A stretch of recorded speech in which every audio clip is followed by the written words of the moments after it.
இயேசு கிறிஸ்துவின் இனிய நாமத்தில் வாழ்த்துக்கள். இந்த நாளிலும் லூக்கா எழுதின சுவிசேஷம் 22வது அதிகாரம் 1ஆம் வசனத்திலிருந்து 6ஆம் வசனம் வரையிலும் நாம் தியானிக்கலாம்.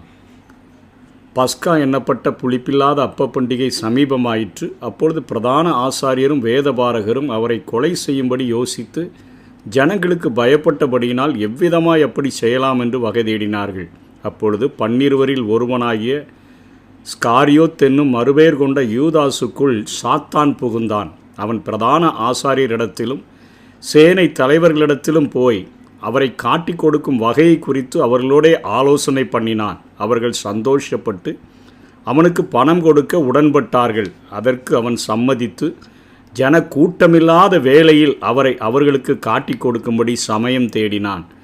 ஜனங்களுக்கு பயந்ததினால பரிசேயர்களும் வேதபாரகர்களும் பிரதான ஆசாரியரும் அவரை கொலை செய்யும்படி யோசித்து கொண்டிருக்கிற அந்த நேரத்தில் சாத்தான் புகுந்த அவருடைய சீஷரில் ஒருவனாகிய யூதாஸ் காரியோத்து அவரை காட்டிக் கொடுக்கும்படி ஜனக்கூட்டம் இல்லாத வேளையில் அவரை காட்டிக் கொடுக்கும்படி அவன் அவர்களிடத்தில் சம்மதித்து அவர்களிடத்தில் பணமும் அங்கே பேசி கொண்டதை குறித்து இந்த இடத்திலே பார்க்கிறோம். சாத்தான் என்கிற தலைப்பின் கீழாக இந்த செய்தியை நாம் கற்றுக்கொள்ள முடியும். யோவான் 13வது அதிகாரம் 26வது வசனத்திலும் 27வது வசனத்திலும் அவனை குறித்து இப்படியாக எழுதியிருக்கிறது. இயேசு பிரதித்துரமாக, நான் இந்த துணிக்கையை தோய்த்து எவனுக்கு கொடுப்பேனோ அவன்தான் என்று சொல்லி துணிக்கையை தோய்த்து சீமோன் குமாரனாகிய யூதாஸ் காரியோத்துக்கு கொடுத்தார். அந்த துணிக்கையை அவன் வாங்கின பின்பு சாத்தான் அவனுக்குள் புகுந்தான். அப்பொழுது இயேசு அவனை நோக்கி, நீ செய்கிறதை சீக்கிரமாய் செய் என்றார் என்று சொல்லி பார்க்கிறோம். கிரேக்க மொழியிலே டயபோலஸ் என்று சாத்தானை அழைக்கிறார்கள். அதற்கு அர்த்தம் குற்றம் சாட்டுபவன் அல்லது அவதூறு செய்கிறவன் என்று பொருள். சாத்தான் என்பது எபிரேய மொழியிலிருந்து மொழியாக்கம் செய்யப்பட்டிருக்கிறது. இதனுடைய அர்த்தம் எதிரி, எதிராளி அல்லது குற்றம் சாட்டுகிறவன் என்று சொல்லி அர்த்தம்.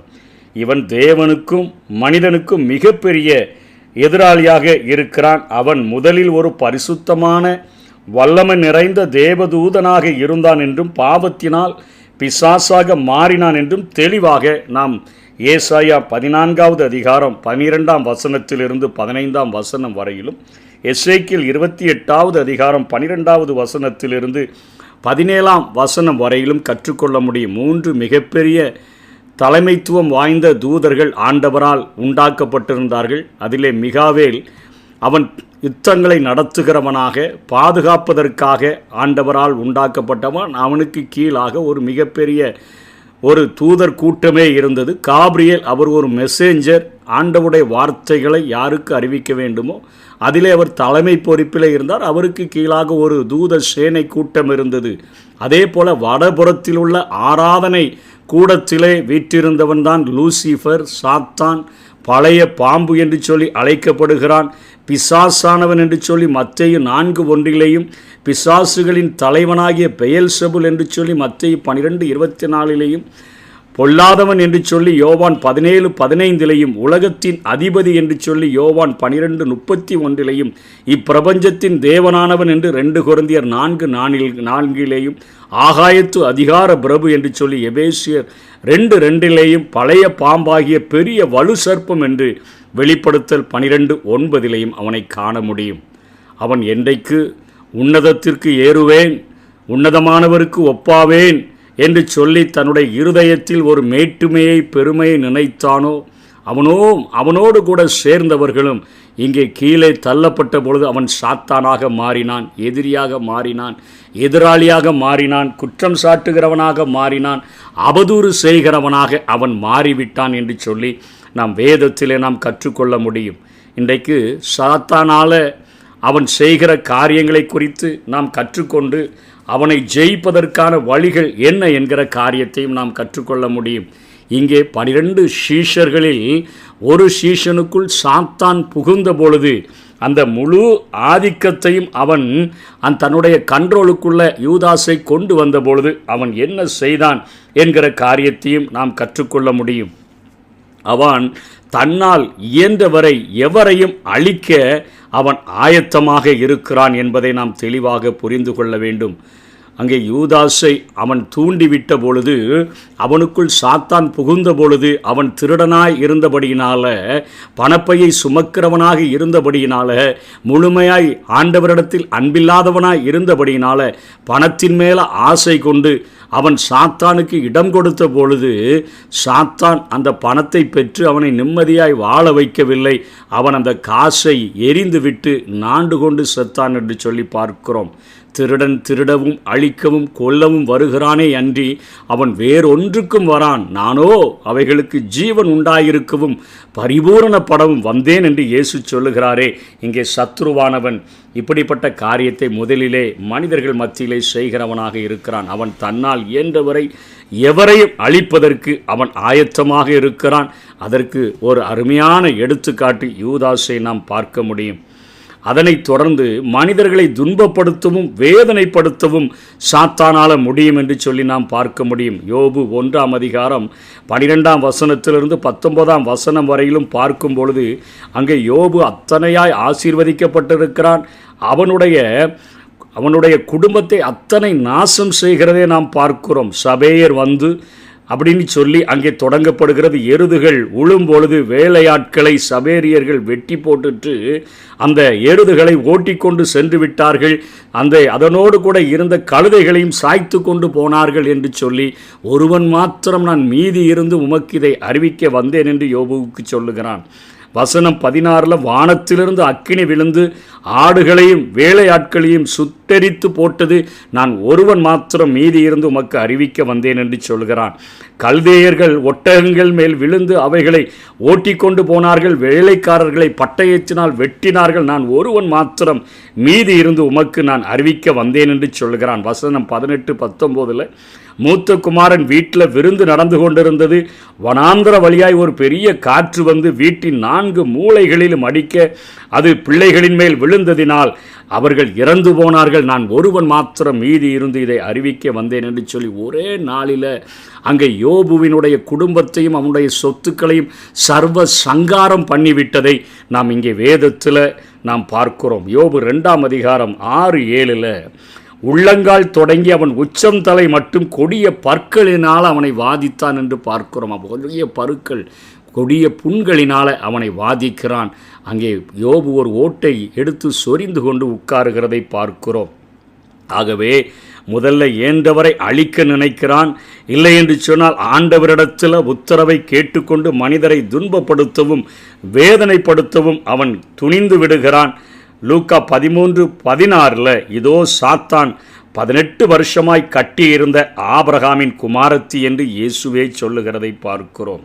1 பேதுரு 5:8 தெளிந்த புத்தியுள்ளவர்களாய் இருங்கள், விழித்திருங்கள், ஏனெனில் உங்கள் எதிராளியாகிய பிசாசானவன் கெர்ச்சிக்கிற சிங்கம் போல எவனை விழுங்கலாமோ என்று வகை தேடி சுற்றித் திரிகிறான் என்று வேதத்திலே பார்க்கிறோம். சத்ரு நம்மை துன்பப்படுத்தவும் வேதனைப்படுத்தவும் சாத்தான் இருக்கிறான்.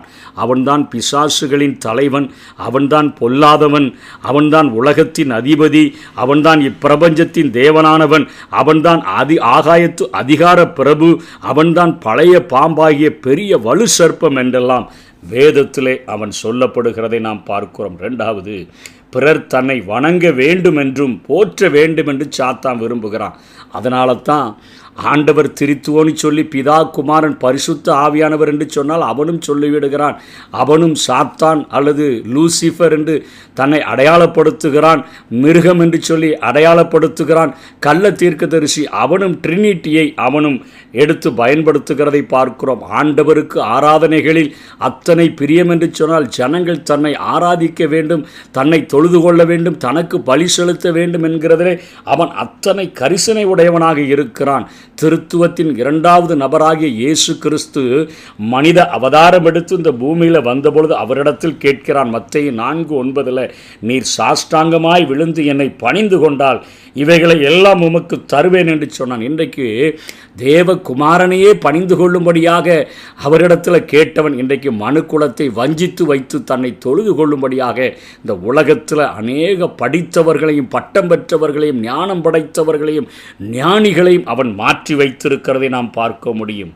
மூன்றாவதாக மனிதரை பாவம் செய்யும்படி அவன் தூண்டுகிறவனாக இருக்கிறான். 1 தெசலோனிக்கேயர் 3:5 பவுல் இப்படியா எழுதுகிறார், ஆகையால் நான் இனி பொறுத்திருக்க கூடாமல் எங்கள் வேலை வீணாய் போகத்தக்கதாக சோதனைக்காரன் உங்களை சோதனைக்குட்படுத்தினானோ என்று உங்கள் விசுவாசத்தை அறியும்படிக்கு அவனை அனுப்பினேன், தீமோத்தேயுவை அனுப்பினேன் என்று சொல்லுகிறார். அதாவது இன்றைக்கு நம்ம ஒரு வயலில் வேலை செய்கிறோம், நிறையா உழுத பின்பு விதைகளை விதைக்கிறோம், நம்ம நல்ல மணிகளை தருகிற அதாவது கோதுமையை நெல்மணிகளை விதைக்கிறோம். ஆனால் எப்படி களைகள் முளைத்தெலும்புகிறதோ அதிலே வேதம் சொல்லுகிறது, சத்துருவானவன் களைகளை விதைத்தான் என்று சொல்லுகிறது போல சபைகளை நடத்துகிறவர்கள், குடும்பத்தை தேவனுடைய வழிகளிலே நடத்தும்படியாய் பிரயாசப்படுகிறவர்கள், அல்லது ஒரு கூட்டத்தை நடத்தும்படியாய் பிரயாசப்படுகிறவர்கள் தங்களுக்கு தேவன் வெளிப்படுத்தின சத்தியங்களை சொல்லி தேவனுக்கு நேராக தேவனுக்கு பிரியமுள்ள வாழ்க்கையை வாழும்படியாக ஜனங்களை ஆயத்தப்படுத்துகிறார்கள். ஆனால் சத்துருவானவன் எப்படியாகிலும் அந்த காரியங்களை அவன் பாவம் செய்து அழித்து விடும்படியாக அவன் செய்து விடுகிறான். ஆகவே தான் பவுல் சொல்லுகிறார், நான் பொறுத்திருக்கக்கூடாது, இனிமே என் வேலை வீணாய் போயிட்டோ, சோதனைக்காரன் உங்களை சோதனைக்கு உட்படுத்திட்டானோன்னு நான் பார்க்கும்படியாக தீமோத்தேயுவை உங்களிடத்தில் அனுப்பினேன் என்று எழுதுகிறதை பார்க்கிறோம். நான்காவதாக தேவனுடைய திட்டங்களை தடை செய்கிறதற்கு அநேக உபாய தந்திரங்களை அவன் மேற்கொள்ளுகிறவனாக இருக்கிறான். 2 கொரிந்தியர் 2:11 சாத்தானாலே நாம் மோசம் போகாதபடிக்கு அப்படி செய்தேன், அவனுடைய தந்திரங்கள் நமக்கு தெரியாதவைகள் அல்லவே என்று சொல்லுகிறான். எதற்கு இதை சொல்லுகிறான் என்று சொன்னால், நீங்கள் ஒருத்தன் தப்பு செய்தான்னா அவன் மனஸ்தாபப்பட்டு மன்னிக்கும் பொழுது அவனை நானும் மன்னித்து விடுகிறேன். ஏன்னா மன்னிக்கலன்னு சொன்னால் அவனுக்கு மன்னிப்பினுடைய அந்த காரியம் கிடைக்கலன்னு சொன்னால் அவன் இருதயம் குத்தப்பட்டவனா சத்ருவின் வழிகளில் சென்று பின்வாங்கி விடக்கூடாது. ஆகவே நீங்கள் ஒருத்தனை மன்னிச்சிங்கன்னா கிறிஸ்துவின் நிமித்தம் நானும் அவர்களை பூரணமாய் நான் மன்னிக்கிறேன். ஏன்னா சத்துருவானவன் சொல்லுவான், பாரு உன்னை விசுவாசிகள் மன்னிக்கலை, உன் பாவம் மன்னிக்கப்படலைன்னு சொல்லி தூண்டி தூண்டி விட்டு அவனை பின்வாங்கி போக செய்து விடுவான். அவனுடைய தந்திரங்கள் எனக்கு தெரியும். அதனால் நீங்கள் மன்னித்ததுனால நானும் கிறிஸ்துவின் நிமித்தம் மன்னித்து விட்டேன் என்று அவன் சொல்லுகிறதை பார்க்கிறோம். அவன் மிகவும் தந்திரம் உள்ளவன், அவன் ஏமாற்றுகிறவன் என்று சொல்லி பார்க்கிறோம். ஏனென்று சொன்னால் 2 கொரிந்தியர் 11:14 நம்ம பார்க்கிறோம், அவன் அங்கே ஒளியின் தூதனினுடைய வேஷத்தை தரித்து கொள்ளுகிறான். ஆச்சரியமல்ல என்று சொல்லி அங்கே பவுல் அப்போஸ்தலன் எழுதுகிறார். ஏன்னா இன்றைக்கு கள்ள அப்போஸ்தலர்கள், கபடமுள்ள வேலையாட்கள், கிறிஸ்துவினுடைய அதாவது அப்போஸ்தலர்கள் வேஷத்தை தரித்து கொண்டவர்களாக இருக்கிற அநேகர் எழும்பி விட்டபடியினால சாத்தானும் ஒளியின் தூதனின் வேஷத்தை தரித்து உங்களை ஏமாற்றுகிறவனாக இருக்கிறான் என்று சொல்லி இங்கே சத்துருவை குறித்து பவுல் அப்போஸ்தலன் சொல்லுகிறதை பார்க்கிறோம். வெளிப்படுத்தல் 12:9 பார்க்கிறோம், உலகம் அனைத்தையும் மோசம் போக்குகிற பிசாசு என்றும் சாத்தான் என்றும் சொல்லப்பட்ட பழைய பாம்பாகிய பெரிய வலு சர்ப்பம் தள்ளப்பட்டது என்று பார்க்கிறோம். மனிதன் அவனுக்கு கீழ்ப்படியாவிட்டால் அவனால் மனுஷனுடைய வாழ்க்கையில் எதுவுமே செய்ய முடியாது. அவனுக்கு கொஞ்சம் கீழ்ப்படிந்தோன்னு சொன்னால் அவன் தன்னால் இயன்றவரையிலும் எவரையும் அழிப்பான், மனிதரை துன்பப்படுத்துவான், மனிதர்களை வேதனைப்படுத்துவான். அவன் தன்னை வணங்க வேண்டும், போற்ற வேண்டும் என்று சொல்லி அவர்களை அடிமைப்படுத்தி விடுவான், மனிதர்களை பாவம் செய்ய தூண்டுவான், தேவனுடைய திட்டங்களை தடை செய்வான். அவன் மிகவும் தந்திரமுள்ளவன், எப்படியாகிலும் வஞ்சித்து ஏமாற்றி அவனுக்கு நேராக இழுத்து விடுவான். உலகம் அனைத்தையும் மோசம் போக்குகிற அவன் நம்முடைய வாழ்க்கையை முழுவதும் அழித்து விடக்கூடியவனாக இருக்கிறான். ஆகவே நமக்கு ஒரே ஒரு ரகசியம் தெரிந்திருக்க வேண்டும், சர்வ வல்லவருடைய முழு கட்டுப்பாட்டுக்குள்ளதான் அவன் இருக்கிறான். அவன் நம்மை சோதிக்க வேண்டும் என்று சொன்னாலும் இயேசு அனுமதிக்காமல், தேவன் அனுமதிக்காமல் நம்முடைய வாழ்விலே அவன் எதையும் செய்ய முடியாது என்பதை யோபுவினுடைய வாழ்வில் இருந்து நாம் தெரிந்து கொள்ள முடியும். இயேசுவின் மூலம் நாம் அவனை ஜெயிக்க முடியும் என்பதை வேதம் நமக்கு தருகிற ஒரு மிகப்பெரிய ஒரு பலமாக அது இருக்கக்கூடியதாக இருக்கிறது. ஜெயம் பெறுகிறதற்கு ஆட்டுக்குட்டியின் இரத்தத்தினாலும் சாட்சியின் வசனத்தினாலும் அவனை ஜெயித்தார்கள் என்று சொல்லி பார்க்கிறோம். ஆகவே இந்த உலகத்தில் சத்துருவானவனை நாம் ஜெயிக்க முடியும். அவனுக்கு கீழ்ப்படியாவிட்டால் அவன் நம்மிடத்தில் ஒன்றுமே செய்ய முடியாது. அவனை ஜெயிப்பதற்கு இயேசு கிறிஸ்துவின் இரத்தமும் சாட்சியின் வசனமும் நமக்கு போதுமானதாக இருக்கிறது. அவனை மேற்கொள்ள முடியும். ஆனால் யூதாஸ் காரியத்தோ அவன் சாத்தானுக்கு இடம் கொடுத்தபடியினால், அவனுடைய உள்ளம் ஒரு திருடனானபடியினால், அவன் பணப்பையை சுமந்து கொண்டு அதன் மேலே இருக்கிறவைகளின் மேலே தன்னுடைய முழு இருதயத்தையும் வைத்து விட்டபடியினால் 30 வெள்ளிக்காசுக்காக தன்னை அப்போஸ்தலனாக மாற்றின அந்த ஆண்டவருக்கே துரோகம் செய்து கடைசியிலே அவன் ஆண்டு கொண்டு செத்ததை பார்க்கிறோம். இன்றைக்கு சத்துருவை பின்பற்றுகிறது, பாவத்தில் அப்படியே இருப்பது ரொம்ப சந்தோஷமாக தெரியும். உலகத்தினுடைய சிற்றின்பங்கள் அத்தனை மகிழ்ச்சியாய் தெரியும்.